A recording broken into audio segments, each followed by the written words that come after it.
기도드리겠습니다. 사랑의 아버지 하나님, 오늘 거룩한 안식일을 저희들에게 허락하여 주셔서 주님의 성전에 나와 찬양과 경배를 드릴 수 있는 이 특권을 인하여 진심으로 감사드리옵나이다. 지난 일주일을 살면서 주님의 말씀에 불순종하며 주님의 사랑을 실천치 못하고 믿음의 생애를 살지 못한 모든 잘못들을 용서하여 주시옵소서. 저희들 피곤하고 연약한 모습 이대로 주님 앞에 나왔사오니 저희를 불쌍히 여겨주시옵시고 받아주시옵소서. 오늘 정성껏 준비한 모든 순서를 통해서 주님께서 영광을 받아주시옵고 저희들 심령도 새로움을 얻도록 축복하여 주시옵소서. 여러 형편과 사정으로 이 자리에 참석지 못한 주님의 자녀들, 어느 곳에 있든지 주님의 위로와 사랑이 그들에게도 충만히 임하여 주시옵소서. 오늘 이 안식일이 다하기까지 주님과 동행하며 하늘의 분위기를 마음껏 맛볼 수 있는 축복의 안식일이 되기를 간절히 바라오면서 사랑이 많으신 예수님의 이름으로 기도드렸사옵나이다. 아멘.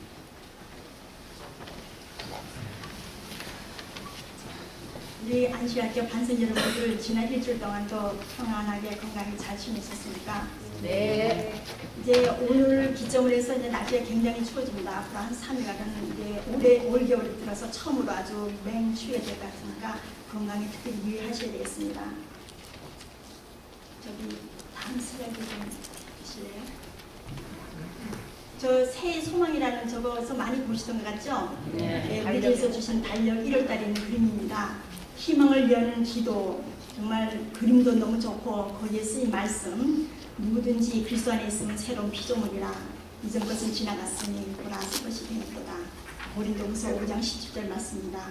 우리 이제 새해를 맞아서 옛날 모든 배분 감정들은 다 버리고 정말 희망을 여는 기도로서 그런 기도를 하는 그런 사람들이 되었으면 좋겠습니다.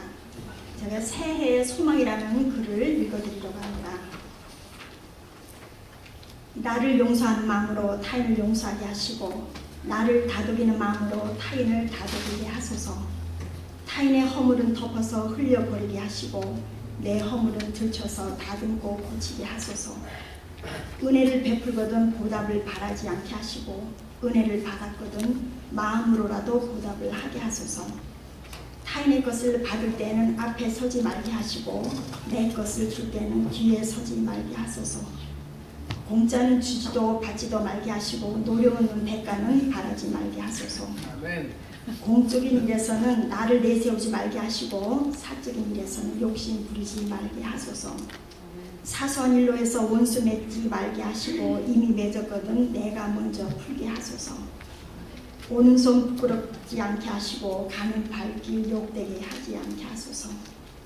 보내는 사람 야박하게 하지 않게 하시고 떠나는 사람 뒤끝을 끄지 않게 하소서. 모른다고 해서 기죽지 말게 하시고 안다고 해서 거만 떨지 않게 하소서. 좋다고 해서 금방 달려들지 않게 하시고 싫다고 해서 금방 달아나지 않게 하소서. 멀리 있다 해서 잊어버리지 말게 하시고 가까이 있다 해서 소홀하지 않게 하소서. 부자는 빈자를 얕잡아 보지 않게 하시고 빈자는 부자를 안궂게 생각하지 말게 하소서. 악을 보거든 뱀을 본 듯 피하게 하시고 선을 보거든 꽃을 본 듯 반기게 하소서.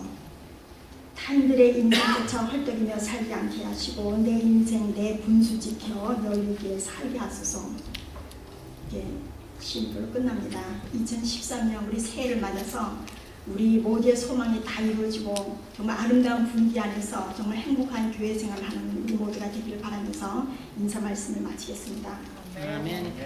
먼저 이미절 장로님께서 나오셔서 특징을 해주시고 그리고 특창은 그 다음에 해주도록 하겠습니다.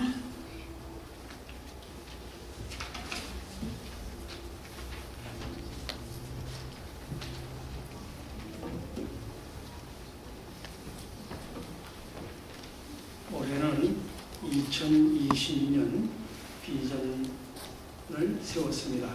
우리 담임 목사님께서 그 목표 중에 잃어버린 양에 대해서 그 어느 때보다도 2013년을 우리 교회에 나오시던 분들이 못 나오시는 분을 찾아 나서는 계획을 가지고 있습니다.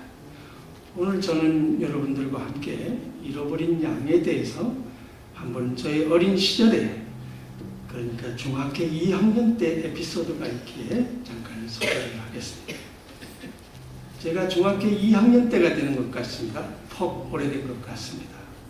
근데 제가 국민학교를 45살에 들어갔기 때문에 중학교 2학년이래야 중학교 교복만 입었지 어린 시절입니다.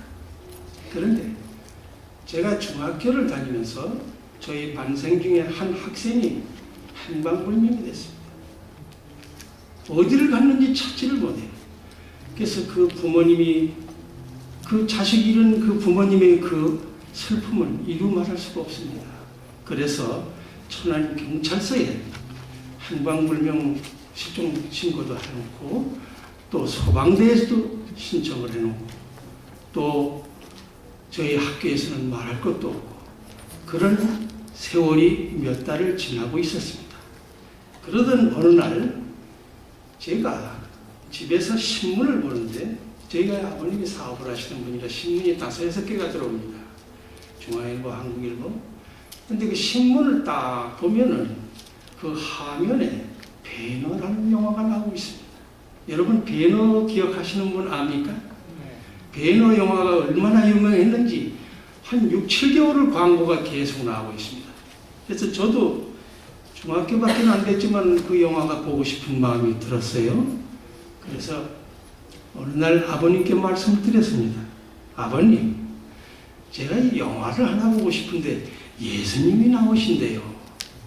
예수님이 나오시는 영화인데 아주 좋다고 하는데 보고 싶은데 어떻게 좀 길이 없습니까? 하였더니만 아버님께서 좋다. 내가 용돈을 넉넉히 줄 테니 서울에 가서 보고 오너라. 천안에는 배너가 시작을 했기 때문에 없었어요. 개봉관인 대한극장에서 했기 때문에. 그래서 제가 서울의 길을 몰랐지요. 그러나 제 그 둘째 누님이 대학을 서울로 통근을 하고 있었어요. 천안에서 서울까지 대학을 통근을 하고 있었기 때문에 서울 지지는 잘 압니다. 그래서 제가 누님께 말씀드렸어요. 누님, 제가 배너 영화를 좀 하나 보고 싶은데 누님이 좀 길 안내 좀 합시다. 그랬더니 아유 모처럼 일요일날 노는데 나도 그 영화가 좀 보고 싶었는데 잘 됐다. 그래서 그 누님하고 같이 서울로 기차를 타고 올라갔습니다. 영화를 보려 서울 올라가서 서울역에서 제가 딱 내렸는데 누님하고 이렇게 내려서 버스를 타려 했는데 누가 반짝 얼굴이 비쳐요. 근데 안면이 있는 얼굴이 비쳤어요. 그래서 제가 잠깐 누님께서 보세요. 제가 어서 보던 얼굴이라고. 그래서 제가 그쪽으로 이렇게 갔더니 없어졌어요. 그래서 자세히 그 서울역 앞에 의자가 많았습니다. 거기서 의자 밑을 이렇게 보니까 잃어버린 제 친구가 거기서 상거지가 돼가지고 있는 거예요. 그게 최아무개인데 와이프가 최씨라고 최씨 얘기하기는 제가 좀 좋아합니다. 이름이 최재철이에요. 재철아, 너 여기서 뭐 하냐? 너희 부모님이 하루도 빠짐없이 눈물을 흘리고 경찰서, 소방서 다 찾고 있는데 여기서 뭐 하느냐? 그랬더니 이 친구가 막 울어요. 기철아, 내가 왜 이렇게 됐는지 나쁜 친구한테 빠져가지고. 그 시절은 여러분들 아시지만 참 나라가 가난해서 살림들이 다 어려웠어요. 그래서 학교들을 보통 2-3살을 늦게 들어갔습니다. 2-3살이나 더 먹은 친구 꼬임에 빠져가지고 서울 가면 성공한다고 해가지고 등록금 가지고 서울로 올라왔다고 하더라고요. 그래서 이렇게 올라와 보니 돈은 떨어지고 먹을 거는 나 일주일을 굶었어. 그러면서 저한테 막 묻는 거예요. 그러면 우선 가서 밥을 하나 사 먹자. 너 갈비탕 잘 먹지. 그 식당을 가려고 했는데 저희 누님이 식당을 안 가는 거예요. 빵을 좋아해요. 그 왜 그런가 했더니 둘째 누님이 그 연애가 아주 박사입니다. 저 여기 영락 장로님이 계시지만은 서울 공대 나오신 분을 사귀고 있었어요. 그리고 또 한 분은 육군사관학교 나온 분을 사귀었는데, 짧기 때문에 잠깐만 그 양정만 소개합니다. 육군사관학교 나오신 분은 두 분이 서로 경쟁을 해가지고 저한테 참 백을 많이 썼어요. 연애 좀 이루어보려고. 근데 육군사관학교 다니신 분은 육군참모총장을 나오셔서 국방장관이 되셔서 이제 물러나셨고, 서울공대 나오신 분은 LG전자를 거쳐서 사장을 거쳐 나오신 것 같아요. 근데 연애를 하니까 모든 것이 빵으로 해결하는 거예요. 그 밥을 먹고 싶은데 빵집에 가서 어처구니 없이 빵을 먹었어요. 그렇게 하고서 제 친구한테 그랬어요. 내가 볼 일이 서울에 좀 있어서 왔으니까 내 일을 마치고 너를 데리러 서울역에 올 터이니 5시에 기다리고 있거라. 그랬더니만 그 친구가 그래, 빵이고 밥이고 먹여줬으니 고맙다. 하여간에 내가 돈을 좀 줄 테니 먹고서 점심도 좀 사 먹고 있거라. 그래서 제가 헤어져서 배너 영화를 대한극장에 갔습니다. 근데 그게 영화가 길어요. 한 3시간씩 됩니다. 한 10시쯤 들어가서 영화를 봤는데 한 번 보기가 아까워요. 서울까지 와서 영화를 보기 때문에. 누님 보고 한 2번을 봅시다. 야, 이거 2번 못 본다. 이거는 한 번도 지루한데 2번을 본다는 건 밥도 먹어야 되는데 안 된다. 그러나 제가 고집을 부렸습니다. 기왕에 서울까지 보러 온 예수님 영화인데 2번을 보고 가야 되겠다고. 그랬더니 누님이 제 의견에 동의하셔서 그 안에서 카스타레를 사 먹고 점심을 대신해서 2번을 봤습니다. 그렇게 하고 서울역에 왔더니 그 친구가 너무너무 반가워하는 거예요. 왜냐면 자기를 데리러 가니까. 그래서 그 친구를 데리고 천안을 왔습니다. 그 부모님이 어떠하셨겠습니까? 자식 잃은 부모님이 자식을 찾아줬으니 저에게 너무너무 울면서 내 아들을 찾아주었으니 너무 고맙다. 고맙다. 그리고 때 아닌 천안 경찰서에서 저를 보고 오라고 그러는 거예요. 표창장을 주겠다.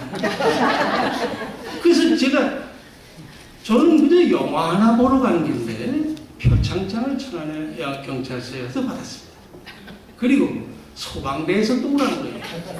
어른들이 못 이룬 일을 학생이 했으니 거기서도 또 상장을 주고, 그리고 또 학교에서 또 상장을 또 주고, 제가 한 번에 그냥 상을 3번이나 받았습니다. 그리고 그 부모님께서는 내 일 생길 때에 이 고마운 일을 자네한테 빚을 졌네. 너무너무 고맙다고 눈물을 흘리시던 생각이 납니다. 제가 오늘 왜 이런 말씀을 드리냐면 인간적인 면에서도 이렇게 슬픔이 많은데 우리 시카고 중앙교회에 나오신 성도님들이 안 나오고 계시는 분이 많이 계십니다. 이분들을 찾아 나서야 될 때가 된 것 같습니다. 모처럼 목사님께서 계획을 세우셨으니 2013년도에는 잃어버린 이 시카고 중앙교회 어린 양들을 찾는 데 최선을 다하는 우리 시카고 중앙교회 성도님들 되시기를 간절히 바랍니다.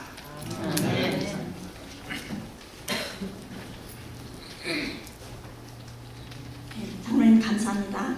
다음 특별 순서는 우리 신소명 장로님께서 바이올린으로서 특별 연주를 해주시겠습니다.